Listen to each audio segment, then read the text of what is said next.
Hi friends, welcome to my channel. ఈరోజు మీకు mushroom సూపు, mushroom tikka చేసి చూపిద్దాం అనుకుంటున్నాను. దీనికి ముందుగా భాండీ పెట్టి బటర్ వేసి వెల్లుల్లిపాయలు వేయాలి. వెల్లుల్లిపాయలు ఒకసారి వేగినాక దానిలో ఉల్లిపాయలు కూడా వేసి అవి వేగినాక కొంచెం అందులో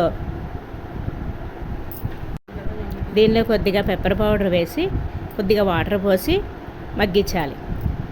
మగ్గినాక కొద్దిగా మైదా పిండి వేయవలను. వేసి కలిపినాక కొద్దిగా చిక్కగా అయినాక మిక్సీ జార్లోకి తీసుకొని దాన్ని పేస్ట్ చేసుకోవాలి. పేస్ట్ చేసుకొని అదే బౌల్లో అది పోసుకొని మళ్ళీ కొద్దిగా ఫ్రై చేసుకున్న మష్రూమ్స్ని అందులో వేసి మరిగించుకోవాలి. దగ్గర పడినాక బౌల్లోకి తీసుకోవాలి. టిక్కాని ఎలా చేసుకోవాలో చూద్దాం.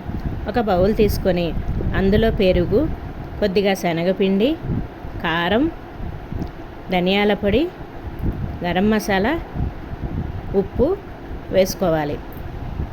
మష్రూమ్ వల్ల ఎన్నో హెల్త్ బెనిఫిట్స్ ఉన్నాయి. దీన్ని తినడం వల్ల క్యాన్సర్ రాదు. విటమిన్ డి కూడా ఉంటుంది. ఇందులో సోడియం తక్కువగా ఉంటుంది. ఫ్యాట్ కూడా చాలా తక్కువ. కొద్దిగా ఆయిల్ వేసుకోవాలి. కొద్దిగా కసూరి మేతి, కొంచెం నిమ్మరసం ఇదంతా మిక్స్ చేసుకోవాలి. మిక్స్ చేసుకొని ఉంచుకున్న తర్వాత అందులో ఉల్లిపాయలు, మష్రూమ్ వేసుకొని బాగా కలుపుకొని దానికి అన్నిటికీ పట్టించుకోవాలి. దానిని స్టిక్స్ గుచ్చుకొని పక్కన పెట్టుకోవాలి.